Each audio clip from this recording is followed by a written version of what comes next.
గోపాలపురం అనే ఒక అందమైన ఊరుండేది. ఆ ఊరిలో దాదాపు అందరూ శ్రీకృష్ణునికి అపారమైన భక్తులు. గోపాలపురంలో ఒక పెద్ద శ్రీకృష్ణ ఆలయం కూడా ఉండేది. అందరూ ప్రతిరోజు ఆ గుడికి వెళ్లి ఆ గుడిలో ఉన్న శ్రీకృష్ణుడిని దర్శనం చేసుకుని వచ్చేవారు. ఏ ఒక్కరోజు గుడికి వెళ్ళకపోయినా సరే వారు అసంతృప్తికి గురయ్యేవారు. అదే ఊరిలో మీరా అనే ఒక అమ్మాయి ఉండేది. ఆమె అమాయకురాలు, చాలా మంచిది.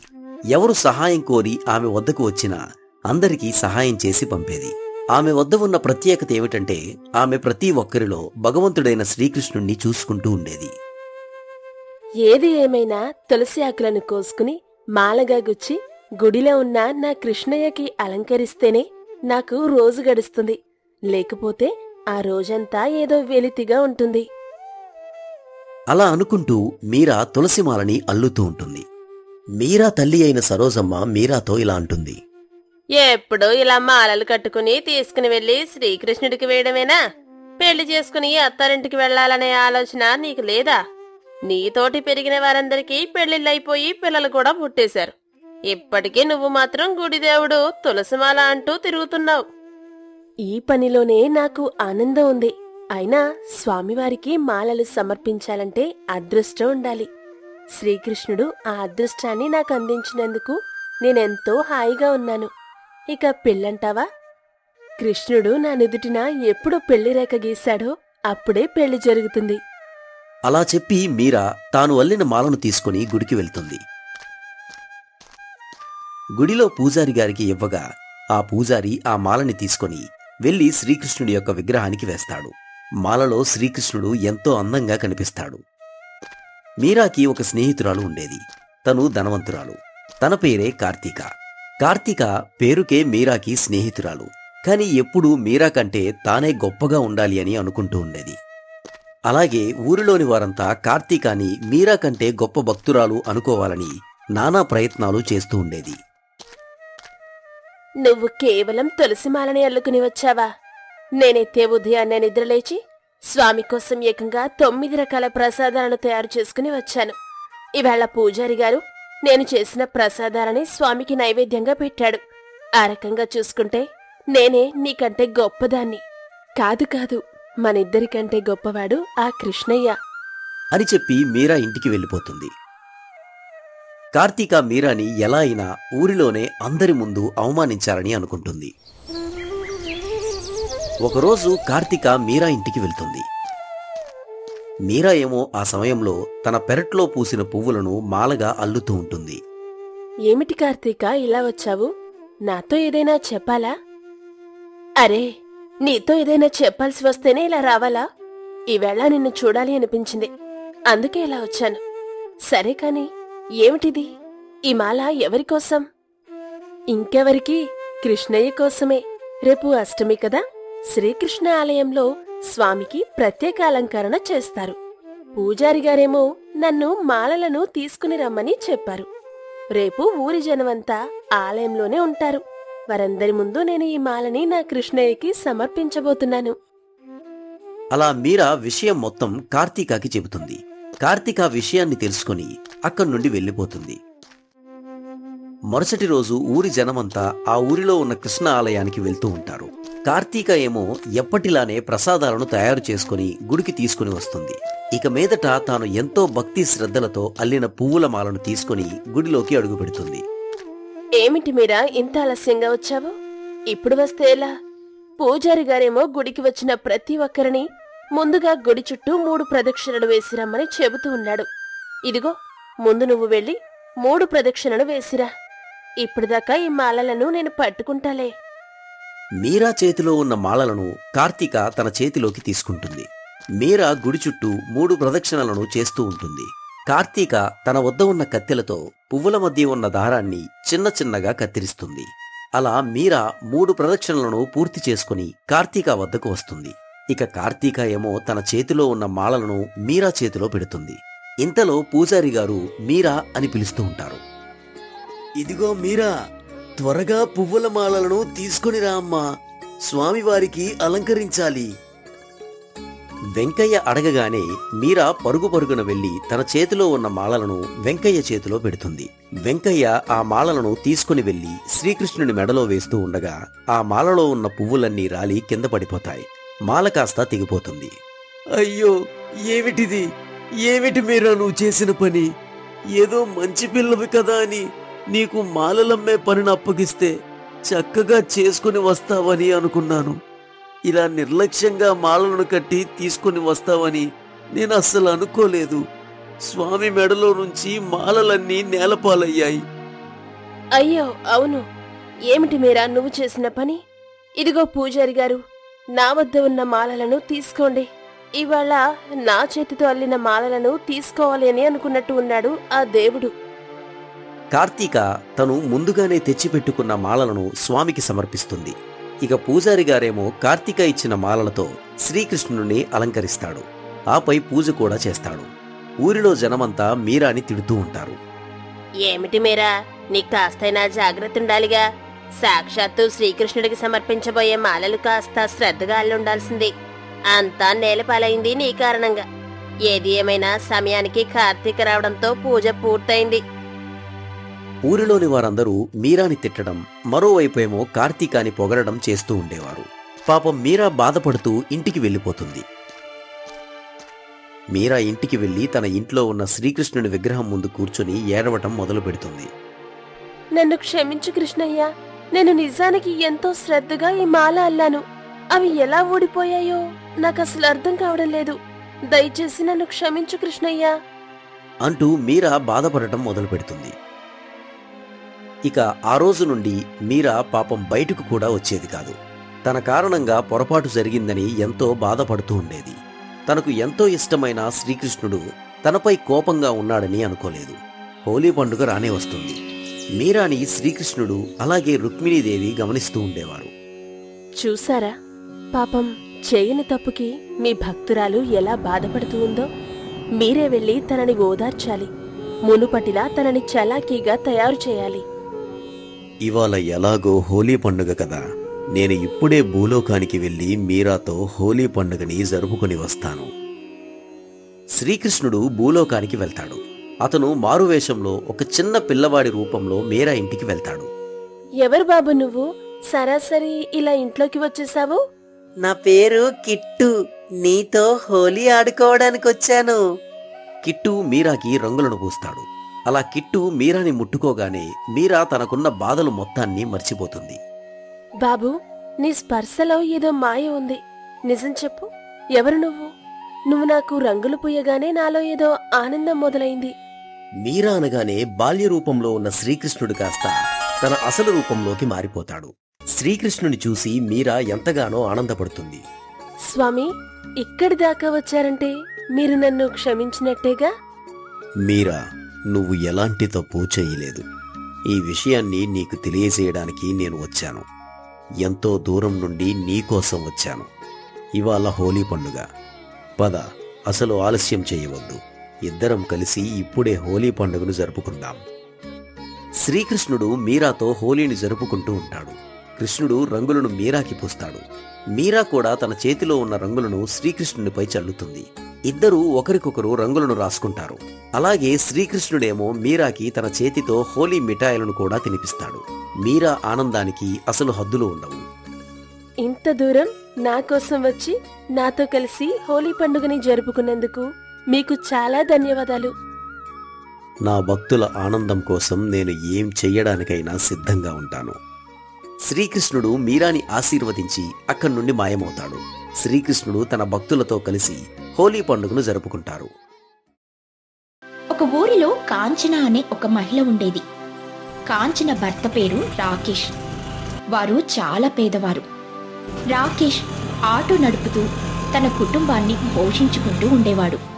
పెళ్ళయ్యి చాలా సంవత్సరాలు గడిచినా సరే వారికి పిల్లలు లేకపోవడంతో కాంచన చాలా బాధపడుతూ ఉండేది.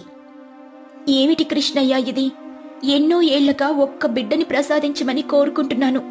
కాని నువ్వు మాత్రం నా కోరికని తీర్చడం లేదు.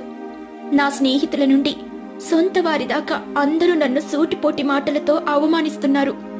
కనీసం నువ్వైనా నన్ను అర్థం చేసుకుని నా కోరిక తీర్చకపోతే ఎలా స్వామి? అలా కాంచన శ్రీకృష్ణుని ముందు బాధపడుతూ ఉంటుంది. ఇంతలో రాకేష్ కాంచన వద్దకు వచ్చి ఇలా అంటాడు. అలా ఎప్పుడూ బాధపడుతూ ఉంటే ఎలా చెప్పు కాంచన? దేవుడితో ఎప్పుడూ సంతోషంగా మాట్లాడాలి. అంతేకాని ఇలా బాధపడుతూ మాట్లాడితే దేవుడికి కూడా చిరాకు కలగొచ్చు. నా కృష్ణయ్య నేనేం చెప్పినా ఆనందంగా వింటాడు.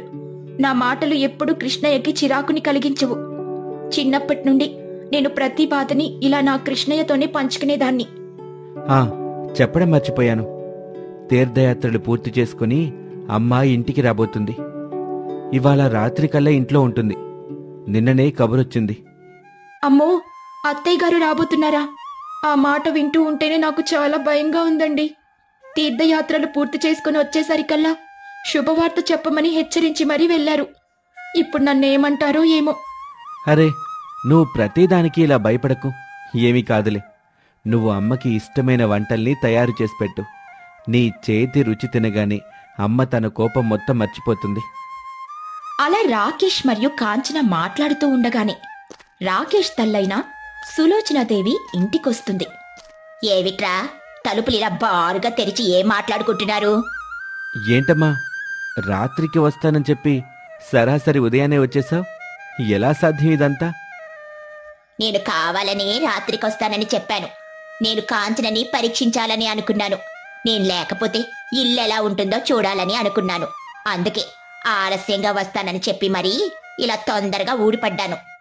పర్వాలేదు, నా కోడలు ఇంటిని శుభ్రంగానే ఉంచుకుంది. మరేమనుకున్నావమ్మా? కాంచన ప్రతినిత్యం ఏదో ఒక పని చేస్తూనే ఉంటుంది. కాంచన కారణంగానే ఈ ఇల్లు ఇంత శుభ్రంగా కళకళ్లాడుతూ ఉంది.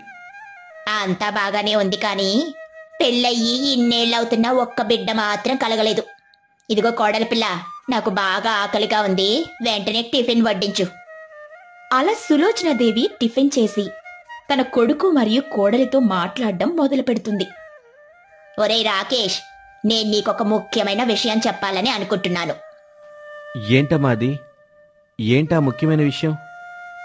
తీర్థయాత్రకు వెళ్ళినప్పుడు మా దూరపు చుట్టమైన రాఘవ్ గారి ఇంట్లో కొన్ని రోజులు నేను నివసించానులే. ఆయన నాకు వరసకు అన్నయ్య అవుతాడు. మన సమస్య అంతా ఆయనకు తెలియజేశాను. ఆయన కూడా చాలా బాధపడ్డాడు. వారికి ఒక్కగానొక్క కూతురుంది. అలాగే వాళ్ళు బాగా ధనవంతులు కూడా. ఆయన పెద్ద మనసు చేసుకుని వాళ్ళ కూతుర్ని మన ఇంటి కోడలుగా చేస్తానని అన్నాడు. మన ఇంటికి కోడలిగానా? అదెలా సాధ్యమమ్మా? నాకసలే తమ్ముడు కూడా లేడు. నాకేమో పెళ్లి కూడా అయిపోయింది. ఒరే మొద్దు, అది కాదు. వారి కూతుర్ని నీకిచ్చి పెళ్లి చేయడానికి వాళ్ళకి ఎలాంటి అభ్యంతరం లేదంట. నాకు కూడా ఎలాంటి అభ్యంతరము లేదు. నువ్వు గనక ఒప్పుకుంటే వచ్చే వారమే వారిని మన ఇంటికి పిలిపిస్తాను. 1 నెలలో పెళ్లి ముగిసిపోతుంది. ఒక్కసారి గనుక నువ్వు ఆ పిల్లని పెళ్లి చేసుకుంటే వారి ఆస్తి మొత్తం నీ చేతికొస్తుంది. అంతేకాదు, ఇకపై నువ్వు ఆ ఆటోని నడపాల్సిన పని లేదు. వాళ్ళిచ్చే కట్నం డబ్బుతో చక్కగా ఒక వ్యాపారాన్ని మొదలు పెట్టొచ్చు. అలా సులోచనాదేవి అనడంతో రాకేష్ మరియు కాంచన ఒక్కసారిగా ఆశ్చర్యపోతారు. అరే, ఏంటమ్మా, నీకేమైనా బుద్ధుందా? నాకు ఇంతకు మునిపే వివాహం జరిగింది. ఇదిగో నీ కళ్ళ ఎదుటే ఉంది కదా నా భార్య. ఇంత మంచి భార్యను పెట్టుకొని నేను మరొక పెళ్లిని చేసుకుంటానని ఎలా అనుకున్నావు? నీ భార్య ఒక గొడ్రాలు. ఆ విషయం ఊరందరికీ బాగా తెలుసు. అందుకే నేను నిన్ను మరొక వివాహాన్ని చేసుకోమని అడుగుతున్నాను. నువ్వు గనక వారిని పెళ్లి చేసుకుంటే క్షణాల్లో ధనవంతుడిలా మారిపోతావు. లేదా ఇదిగో ఈ కాంచన కారణంగా పేదవాడిలా మిగిలిపోతావు. అలా సులోచనాదేవి రాకేష్కి చెబుతుంది. రాకేష్ మాత్రం అందుకు అస్సలు ఒప్పుకోడు. అలా రాకేష్ ఒప్పుకోకపోవడంతో సులోచనాదేవికి బాగా కోపం వస్తుంది. ఇకప్పటి నుండి ఎలా అయినా కాంచనని రాకేష్కి దూరం చెయ్యాలని అనుకుంటుంది. ఏది ఏమైనా నేను ధనవంతురాల్ని కావాలి. నేను ధనవంతురాల్ని కావడానికి అడ్డుగా ఉన్న ఈ కాంచనని అస్సలు బ్రతకనివ్వను. ఈ కాంచన మా ఇంటికి కోడలుగా వచ్చినప్పటి నుండే మాకిలా దరిద్రం పట్టుకుంది. దేవుడా, ఈ కాంచనని మా నుండి దూరం చెయ్యి స్వామి. అలా సులోచనాదేవి దేవుణ్ణి కూడా వేడుకుంటూ ఉంటుంది. అలా కొంతకాలం గడుస్తుంది. కాంచన గర్భవతి అవుతుంది. కాంచన మరియు రాకేష్ ఆనందానికి హద్దుండదు. ఓ కృష్ణయ్య, నీకు చాలా ధన్యవాదాలు. ఇప్పటికైనా నా బాధను అర్థం చేసుకుని నా కోరికను తీర్చావు. నీ మేలుని ఈ జన్మలో ఎప్పటికీ మర్చిపోలేను స్వామి. అవును స్వామి, మీరు మా జీవితాలలో వెలుగు నింపారు. అమ్మా, విన్నావా? కాంచన ఇప్పుడు గర్భవతి. నువ్వు కోరుకున్నట్టుగానే జరిగింది. ఇప్పుడు నీకు ఆనందంగా ఉందా? ఇకనైనా ఆ రెండో వివాహం గురించి నా వద్ద ఎప్పుడు మాట్లాడకు. అయ్యో, ఏమిటిలా జరిగింది? ఎప్పటికీ గర్భవతి కాలేదులే అని అనుకున్న ఈ కాంచన కూడా గర్భవతి అయింది. కాంచన గర్భవతి కాలేదన్నది సాకు మాత్రమే. నాకేమో ధనవంతురాలనైన కోడల్ని ఇంటికి తెచ్చుకోవాలని ఆశగా ఉంది. దేవుడా, ఏమిటిలా జరిగింది? ఈ కాంచన ప్రతి అడుగులోనూ నాకు అడ్డుపడుతూ ఉంది. ఎలా అయినా ఈ రాఘవ గారి కూతుర్ని నా ఇంటి కోడలిగా చేసుకోవాలి. అందుకోసం నేను ఈ కాంచనని చంపడానికి కూడా వెనకాడను. అలా సులోచనాదేవి కాంచనని చంపాలని అనుకుంటుంది. మరోవైపేమో గర్భవతి అయిన కాంచన చాలా ఆనందంగా ఉంటుంది. రాకేష్ కూడా కాంచనని చాలా ఆనందంగా చూసుకుంటూ ఉంటాడు. కాంచన, ఇవాల్టి నుండి నేను త్వరగా బయటికెళ్తాను. రోజంతా అసలు విశ్రాంతి తీసుకోకుండా ఆటో నడుపుతాను. వచ్చిన డబ్బుని జాగ్రత్తగా దాస్తాను. బిడ్డని మనం చాలా జాగ్రత్తగా చూసుకోవాలి. వచ్చే వాళ్ళకి ఎలాంటి లోటు రానివ్వకూడదు. అందుకోసం నేను ఎంత కష్టపడ్డానికైనా సిద్ధంగా ఉన్నాను. మరీ ఎక్కువగా కష్టపడకండి. అది మీ ఆరోగ్యానికి అంత మంచిది కాదు. ఇప్పుడు కాకపోతే మరెప్పుడు కష్టపడతాను? కష్టపడాల్సిన వయసుది. ఈ సమయంలోనే బాగా కష్టపడి పుట్టబోయే బిడ్డ కోసం డబ్బును దాచిపెట్టాలి. అలా రాకేష్ మరియు కాంచన మాట్లాడుకుంటూ ఉంటారు. రాకేష్ పుట్టబోయే బిడ్డ కోసం మంచి భవిష్యత్తును ఏర్పాటు చేయాలని రాత్రి పగలు ఆటో నడుపుతూ బాగా కష్టపడుతూ ఉంటాడు. అలా కొంతకాలం గడుస్తుంది. ఎన్ని ప్రయత్నాలు చేసినా ఈ కాంచనని వదిలించుకోవడం మాత్రం కుదరడం లేదు. ఈ రాత్రికి ఆ గర్భవతి అయిన కాంచనని తాను ఇష్టంగా కొలిచే శ్రీకృష్ణుని వద్దకు పంపేయాలి. అప్పుడే ధనవంతురాలైన కోడలు నాకు లభిస్తుంది. అప్పుడు ఈ ఊర్లోని వాళ్ళందరికంటే నేనే గొప్పదాన్నవుతాను. అలా సులోచనాదేవి ఆ రాత్రి కాంచనని చంపాలని అనుకుంటుంది. కాంచన వంటింట్లో వంట చేస్తూ సులోచనాదేవికి ఒక ఆలోచన వస్తుంది. ఈ కాంచన వంటింట్లో ఉందిగా, వంటింటి బయట ఈ కొబ్బరి నూనెని మొత్తం కొమ్మరిస్తారు. అప్పుడు ఆ కాంచన కాలు వేసి జారిపడి అట్నుండటి పైలోకాలకి వెళ్ళిపోతుంది. అలా సులోచనాదేవి వంటింటి బయట కొబ్బరి నూనెను పోస్తుంది. ఇదిగో కాంచన, కాస్త బయటికి రా, నీకొక విషయం చెప్పాలి. అలా అత్తగారి మాటలు విన్న కాంచన చూసుకోకుండా బయటకొచ్చి కొబ్బరి నూనెపై కాలు వేసి జారి నేలపై పడిపోతుంది. గర్భవతి అయిన కాంచనకి దెబ్బలు బాగా తగులుతాయి. కాంచన గట్టిగట్టిగా అరవడం అలాగే ఏడవడం మొదలు పెడుతుంది. సరిగ్గా అదే సమయానికి రాకేష్ ఇంటికొస్తాడు. అయ్యో, అసలు ఇదెలా జరిగింది? నువ్వేమి బాధపడకు కాంచన, మనం ఇప్పుడే ఆసుపత్రికి వెళ్దాం అంటూ రాకేష్ కాంచనని ఆటోలో కూర్చోబెట్టుకుని ఆసుపత్రికని బయలుదేరతాడు. సరిగ్గా అదే సమయానికి కోరిన వర్షం మొదలవుతుంది. ఒక బురద గుంటలోకి ఆటో టైరు దిగబడిపోతుంది. ముందుకు వెళ్లాలని ఎంత ప్రయత్నించినా కుదరదు. అరే, ఏంటిది? సమస్యలన్నీ ఒకేసారి వస్తున్నాయి. దేవుడా, ఏంటిది? నువ్వే కాపాడాలి స్వామి. స్వామి శ్రీకృష్ణ, నన్ను నా బిడ్డని కాపాడు. నేను నిన్ను వేడుకుంటున్నాను. ఆపదలో ఉన్న నన్ను రక్షించు స్వామి. కాంచన శ్రీకృష్ణుని వేడుకుంటూ ఉంటుంది. మరోవైపు రాకేష్ వెనక నుండి ఆటోని నెట్టుతూ ఉంటాడు. ఇంతలో ఒక వ్యక్తి అక్కడికొస్తాడు. అతను కూడా ఆటోని నెట్టడం మొదలు పెడతాడు. ఇదిగో, వెళ్ళి బండిని మొదలుపెట్టు. నేనున్నానుగా, నేను ఈ ఆటోని తోస్తాను. ఏంటి అలా చూస్తున్నా? నా వల్ల ఏమవుతుందనా? ఓహ్, వెళ్ళి నాపై విశ్వాసం పెట్టి ఆటోలో కూర్చో. ఆ వ్యక్తి చెప్పినట్టుగానే రాకేష్ వెళ్లి డ్రైవర్ సీట్లో కూర్చుంటాడు. అతను ఒక్కసారి నెట్టగానే ఆటో బురద నుండి బయటకొస్తుంది. ఆ వ్యక్తి నెట్టిన వేగానికి రాకేష్ డ్రైవ్ చేయకుండానే ఆటో వెళ్లి ఆస్పత్రి ముందు ఆగుతుంది. రాకేష్ కాంచనని ఆస్పత్రిలో చేయించేస్తాడు. అరే, ఆశ్చర్యంగా ఉంది. నేనసలు డ్రైవ్ చేయకుండానే ఆటో ఇక్కడి దాకా అసలు ఎలా వచ్చిందో అర్థం కావటం లేదు. ఇదంతా ఆ శ్రీకృష్ణుని లీల. అలా కాంచనకి పండంటి మగబిడ్డ పుడతాడు. మరోవైపు ఆటో నెట్టిన వ్యక్తి కాస్త శ్రీకృష్ణుడిలా మారిపోతాడు. శ్రీకృష్ణుడు సరాసరి సులోచనాదేవి వద్దకు వెళ్లి ఇలా అంటాడు. ఇకపైన నా భక్తురాలైన కాంచనకు గాని కాంచన కొడుక్కి గాని ఏదైనా హాని తలపెట్టాలని చూస్తే నిన్ను నేను ఊరికే విడిచిపెట్టను. అలా శ్రీకృష్ణుడు సులోచనాదేవిని హెచ్చరిస్తాడు.